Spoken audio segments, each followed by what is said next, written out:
Hello बच्चों, let's read this question. So this question says four cells each of EMF 1.9 volt and internal resistance 1 ohms are connected to an external resistance of 18 ohms as shown in the figure. Find the terminal potential difference of this combination. Okay, तो चलिए बच्चों अब हम इस question को start करते हैं। तो देखिए बच्चों इस क्वेश्चन का आप की कॉन्सेप्ट क्या लिख सकते हैं। The key concept of this question, इस क्वेश्चन का की कॉन्सेप्ट आप लिख सकते हैं कि ये क्वेश्चन आपका देखिए करंट इलेक्ट्रिसिटी पर बेस्ड है। This question is based upon our current electricity. और यहाँ पर हमें देखिए पुट क्या फाइंड आउट करना है, here we need to find out the potential difference. Okay, तो देखिए बच्चों इस क्वेश्चन को करने की अप्रोच करके पहले हमें यहाँ पर इक्विवेलेंट सेल निकालना पड़ेगा, उसके बाद हमें यहाँ पर करंट ये सब चीजें यहाँ पर फाइंड आउट करनी पड़ेंगी। ओके, तो चलिए बच्चों अब हम इस क्वेश्चन को आगे प्रोसीड करते हैं।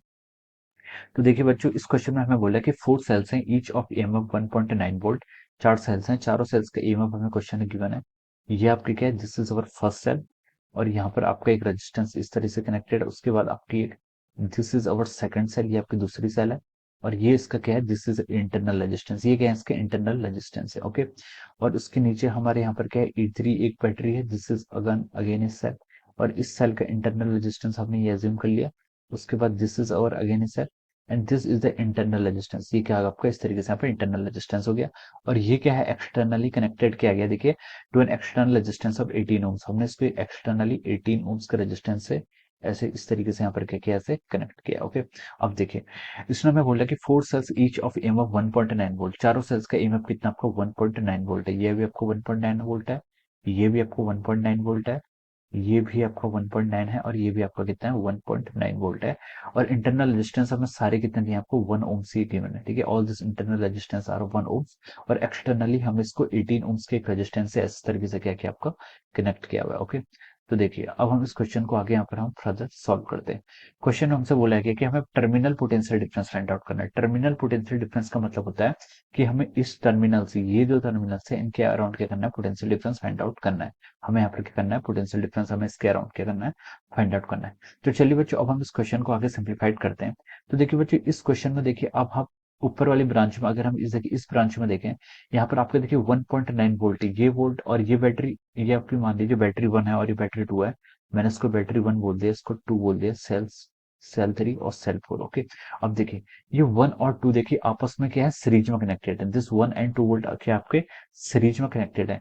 तो देखिए जब आपकी क्या होती है, सेल्स आपकी सीरीज में कनेक्टेड होती हैं तो उनका जो नेट होता है, जब सीरीज में कनेक्ट होती है तो उनका जो नेट होता है वो क्या होता है आपका, वो आप उनको क्या कर लेते हैं, आप एल्जेब्रिकली ऐड कर लेते हैं, लेकिन पोलरिटी का ध्यान रखते हैं। अगर आपकी पोलरिटी सेम है तो आप क्या करेंगे, ऐड करेंगे। अगर पोलरिटी डिफरेंस है तो फिर पोलरिटी अपोजिट है तो फिर आपका रहता है नेगेटिव। जैसे यहाँ पर देखिए हम इस डायरेक्शन की तरफ मूव करते हैं, इस डायरेक्शन में मूव कर रहे हैं। तो देखिए प्लस 1 पॉइंट, हम यहाँ पर देखिए बैटरी के पॉजिटिव टर्मिनल से नेगेटिव टर्मिनल की तरफ जा रहे हैं, तो मैं इसको क्या ले रहा हूँ आपका -1.9। ठीक है, अगर मैं पॉजिटिव से नेगेटिव टर्मिनल पोटेंशियल की तरफ जा रहा हूँ तो मैं उससे नेगेटिव पोटेंशियल कैलकुलेट करूंगा। फिर मैं देखिए 2 पर आया, यहाँ से इधर को मैं बढ़ा, देखिए नेगेटिव से पॉजिटिव यहाँ पर क्या आ गया का +1.9 आ गया। तो मैं लिख सकता हूँ कि ऊपर की सीरीज में आपका जो नेट आ रहा है वो क्या आ रहा है आपका 0 हो गया। ओके, अब देखिए मैं नीचे ब्रांच 2 की बात कर रहा हूँ। अगर मैं देखिए इसको मैंने लिख लिया, इसको मैंने फर्स्ट लिख दिया, इसको मैंने सेकंड लिख लिया। ओके, अब मैं सेकंड इस पर मूव कर रहा हूँ। ओके, अब देखिए मैं इस डायरेक्शन को मूव कर रहा हूँ तो देखिए नेगेटिव से पॉजिटिव की तरफ क्या होता है आपका, यहाँ पर आपका 1.9 पॉजिटिव आएगा। फिर अगेन आप क्या करेंगे, यहाँ से हम नेगेटिव से पॉजिटिव की तरफ मूव करें तो ये अगेन कितना भी आपका 1.9 प्लस 1.9 ये कितना हो गया आपका 3.8 वोल्ट हो गया, 3.8 वोल्ट हो गया। ओके, अगर आप देखिए यहाँ पर रेजिस्टेंस देखिए आप, ये 1 ओम्स जो आपका वन जो आपकी सेल 1 है, सेल 1 के करस्पॉन्डिंग आपका 1 ओम्स का रेजिस्टेंस ये है और सेल 2 के करस्पॉन्डिंग ये 1 ओम्स का रेजिस्टेंस ये दोनों रेजिस्टेंस के आपस में सीरीज में है। तो हम लिख सकते हैं कि इन दोनों का नेट कितना जाएगा आपका 2 ओम्स के इक्वल हो गए। ये दोनों क्या हो गए आपके 2 ओम्स के इक्वल हो गए। अगर मैं देखिए इस डायग्राम को नीचे ड्रॉ करूं, अगर मैं इसके करस्पॉन्डिंग डायग्राम को मैं नीचे ड्रॉ करूं तो देखिए ऊपर वाली ब्रांच में आपको के नेट, आपके यहाँ पर कोई देखिए यहाँ पर ईएमएफ कितना है, इसके क्रॉस आपका 0 आया था, सेल कितना आया था 0 आया था। तो मैं इसको 0 लिख सकता हूँ, लेकिन this 1 ohms and this 1 ohms are in series. तो मैं लिख सकता हूँ कि यहाँ पर आपका क्या होगा 2 ओम्स का रेजिस्टेंस। आप इसको इस तरीके से क्या कर सकते हैं, कंसिडर कर सकते हैं। फिर देखिए नीचे वाली ब्रांच में चलते हैं। यहाँ पर आपको 1.9 वोल्ट और 1.9 वोल्ट ये दोनों सेल के आपके सीरीज में है, तो इसके करस्पॉन्डिंग में लिख सकता हूँ कि कितना हो जाएगा आपका 3.8 वोल्ट हो जाएगा। ये कितना हो जाएगा आपका, ये दोनों सीरीज में है, तो हम इसको E1 प्लस E2 से यहाँ से आपका 3.8 वोल्ट आ गया। ओके, अब देखिए 3 और 4 जो आपकी सेल्स हैं उसका इंटरनल रेजिस्टेंस कितना है, 1 ओम्स और 1 ओम्स। तो हम लिख सकते हैं इन दोनों को ऐड करेंगे तो ये कितना हो जाएगा अगेन आपका, this is coming out to be our 2 ohms. ये आपका 2 ओम्स के इक्वल हो गया। और बैटरी का आपका टोटल यहाँ पर ईएमएफ कितना हो गया, यहाँ पर 3.8 हो गया। यहाँ पर इन दोनों सेल्स का कंबाइंड सेल कितना हो गया, इक्विवेलेंट सेल कितना हो गया आपका, 3.8 वोल्ट के इक्वल हो जाएगा। ओके, अब देखिए अब हमने इसको क्या कर रखा है, इस तरीके से आपको सीरीज में कनेक्ट किया हुआ एक 18 ओम्स के रेजिस्टेंस से। हमारे यहाँ पर क्या आ गया ऐसे, ये आपका 18 ओम्स के रेजिस्टेंस के साथ अभी आगे ऐसे कनेक्ट है। ओके, अब देखिए इसमें अगर हम बात करें, जो हमारे यहाँ पर नेक्स्ट फिगर है, इस फिगर में अगर हम देखें तो हम बोल सकते हैं कि इसको आप क्या कह लीजिए, ब्रांच 1 बोल दीजिए, इसको आप 2 बोल दीजिए। ओके, ये 1 और 2 है। अब देखिए यहाँ पर क्या है, ये जो 2 ओम्स का रेजिस्टेंस है, ये दोनों रेजिस्टेंस के आपके किसमें है, ये दोनों रेजिस्टेंस आपके पैरेलल में है। तो हम लिख सकते हैं कि इनके यहाँ पर जो हमारा आर नेट आएगा, आर नेट कितना आ गया, देखिए 2 ओम्स और 2 ओम्स से पैरेलल में है। पैरेलल में क्या हम लिखते हैं, 2 × 2 डिवाइड बाई 2 + 2, हम इसको ऐसे लिख सकते हैं। तो कितना जाएगा, 4/4, ये आपका कितना हो गया, 1 ओम्स हो गया। तो यानी कि ये 2 ओम्स और ये 2 ओम्स का इक्विवेलेंट कितना हो गया आपका, 1 ओम्स के इक्वल हो गया। तो हम इसको क्या लिख सकते हैं, 1 ओम्स के सेल से क्या कर सकते हैं, रिप्लेस कर सकते हैं। अब देखिए, अब ये देखिए ये दोनों सेल्स के आपके पैरेलल में 1 और 2, तो हम लिख सकते हैं यहाँ से, अगर हम यहाँ पर क्या निकालें, ई नेट निकालें, यानी कि हम इक्विवेलेंट यहाँ पर ईएमएफ निकालें। इक्विवेलेंट अगर हम यहाँ पर ईएमएफ निकालें तो इक्विवेलेंट ईएमएफ का फॉर्मूला होता है आपका E1/R1 plus of over E2/R2 divided by 1 + R1 और 1 + R2, 1 + R1 divide by 1 + R2। Okay, ये आपके कहते हैं ईएमएफ जो आपके पैरेलल में कनेक्ट होते हैं, फिर आप इसको ऐसे ऐड करते हैं। अब देखिए ऊपर वाली ब्रांच में आपका E1 कितना, आपका 0 है, लिख सकते हैं। नीचे वाले में आपका क्या है, 3.8 है। कितना है, 3.8 डिवाइड बाई R2। R2 कितना है, देखिए यहाँ पर आपका 2 ओम्स का रेजिस्टेंस है, तो हम इसका आंसर 2 ओम्स लिख सकते हैं। एंड प्लस आपका कितना हो जाएगा, देखिए 1/2 प्लस 1/2, यहाँ से कितना हो जाएगा आपका, 1/2 प्लस 1/2 से ये आप कितना हो जाएगा, 1 हो जाएगा। तो हम लिख सकते हैं आपका जो ई नेट आ रहा है वो कितना आ रहा है अपने यहाँ से, 1.9 वोल्ट। कितना हो गया आपका, 1.9 वोल्ट। अब देखिए मैं इस पूरे फिगर को एक फाइनल फिगर में यहाँ पर कन्वर्ट कर रहा हूँ, जो इनका इक्विवेलेंट फिगर होगा। हम इसको कैसे लिख सकते हैं, देखिए इस पूरी ब्रांच के करस्पॉन्डिंग 1 और 2 के करस्पॉन्डिंग हम इसको कैसे नोट कर सकते हैं, हम कर सकते हैं। देखिए यहाँ पर आपका एक सेल है, एक आपके सेल कनेक्टेड है, जिस सेल का आपका ईएमएफ कितना है, 1.9 है। और इसके करस्पॉन्डिंग आप क्या कर सकते हैं, देखिए इसका आपका जो ईएमएफ है कितना है, 1.9 वोल्ट है। और जो रेजिस्टेंस है आपका आर नेट, ये कितना है आपका, 1 ओम्स है।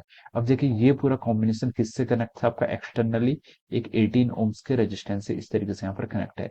It is connected to 18 ohms resistance, यहाँ से इस तरीके से आपका एक कनेक्टेड है। ओके, अब देखिए अब यहाँ पर आप करंट फाइंड आउट कर सकते हैं। ये आपका पॉजिटिव टर्मिनल है, तो करंट की डायरेक्शन, करंट इस डायरेक्शन में फ्लो करेगा। तो हम निकाल सकते हैं, देखिए यहाँ से आपका आई कितना होता है, आपका आई होता है आपका E divide by R net या फिर आर टोटल जो होगा आपका। ओके, तो आर डैश लिख लेते हैं। ठीक है, आर नेट मैंने यहाँ पर पहले इन दोनों के इसके लिए यूज कर लिया, तो आर डैश लिखते हैं। अब देखिए ई कितना है आपका, ई यहाँ से आ रहा है आपका कितना, 1.9 volt divide by R. R कितना होगा, देखिए 18 ओम्स प्लस 1 ओम्स, ये दोनों क्या आपके सीरीज में, तो हम इनके करस्पॉन्डिंग कितना लिख सकते हैं आपका, 19 ओम्स यहाँ पर ऐसे लिख सकते हैं। तो इसके करस्पॉन्डिंग जो आपकी करंट की वैल्यू आएगी, आई की वैल्यू कितनी आएगी अपने यहाँ से, 0.1 एम्पियर। ओके, ये कितनी आएगी आपकी, यहाँ से आई की वैल्यू आएगी, आई की वैल्यू कितनी आएगी आपकी, 0.1 एम्पियर। ओके, अब देखिए यहाँ से 0.1 एम्पियर की आपकी आई की वैल्यू आ गई। ये आई क्या आपका, ये वही आई है जो आपका 18 ओम्स का रेजिस्टेंस क्या कर रहा है, फ्लो कर रहा है। तो हम बोल सकते हैं यहाँ पर जो आपका पोटेंशियल फ्लो करेगा, सॉरी यहाँ पर जो आपका करंट फ्लो करेगा, ये कितना करेगा आपका, 0.1 एम्पियर का करंट यहाँ पर फ्लो कर रहा है। हम बोल सकते हैं कि यहाँ पर भी आपका जो करंट फ्लो करेगा वो कितना करेगा, 0.1 एम्पियर का करंट यहाँ पर फ्लो करेगा। अब हमें देखिए इन दोनों के बीच में यहाँ पर पोटेंशियल डिफरेंस निकालना था। ओके, हमें क्या निकालना था, देखिए इन दोनों पॉइंट्स के बीच में पोटेंशियल डिफरेंस, लेट इसको आप वी ए बोल दीजिए और इसको आप वी बी बोल दीजिए। ओके, अब देखिए मान लीजिए वीबी पर कुछ पोटेंशियल, यहाँ पर कितना है, वीबी पोटेंशियल है, तो हम क्या लिख सकते हैं, देखिए इससे मैं इस डायरेक्शन में से मूव करना शुरू करता हूँ। ओके, अब देखिए मैंने इस पॉइंट पर पोटेंशियल कितना मांगा है, वीबी माना है। वीबी से फिर हम आए और सबसे पहले हमने 18 ओम्स का रेजिस्टेंस यहाँ पर क्या किया, एनकाउंटर किया। अब 18 ओम्स का हम रेजिस्टेंस, आप देखिए करंट किस डायरेक्शन में फ्लो करता है, from higher potential to lower potential, तो मैं नेगेटिव पोटेंशियल डिफरेंस यहाँ पर लूंगा। ओके, 18 इंटू 0.1 हम यहाँ से लिख सकते हैं इज इक्वल टू, फिर हम ऊपर गए, हमारा कितना पोटेंशियल हो गया आपको, वी ए पोटेंशियल डिफरेंस के इक्वल हो गया। तो हमें यहाँ पर क्या कैलकुलेट करना है, हमें यहाँ पर V A minus V B calculate करना है। टर्मिनल पोटेंशियल डिफरेंस हमें क्या करना है, यहाँ पर V A minus V B हम बोल सकते हैं, या फिर वीबी माइनस वी ए बोल दीजिए। ये कितना आएगा आपका यहाँ से, ये आपका हो गया, देखिए 18, ये आपका हो गया 1.8 वोल्ट के इक्वल हो जाएगा। 18 इंटू 0.1 कितना हो जाता है आपका 1.8 वोल्ट। तो हम बोल सकते हैं कि यहाँ पर जो आपका इन दोनों टर्मिनल पोटेंशियल डिफरेंस है यहाँ पर वो कितना गया आपका 1.8 वोल्ट के आपका इक्वल हो गया। ओके, हमसे क्वेश्चन में ये पूछा गया था कि find the terminal potential difference of this combination. तो हमने यहाँ पर टर्मिनल पोटेंशियल डिफरेंस क्या कर लिया, कैलकुलेट कर लिया, और उस टर्मिनल पोटेंशियल डिफरेंस की वैल्यू कितनी है आपकी 1.8 volt. Okay, so 1.8 volt will be the right answer of this question. ये क्या होगा, इस क्वेश्चन का आपका राइट आंसर होगा। Okay, so I hope you all understood this concept. All the best and thank you so much.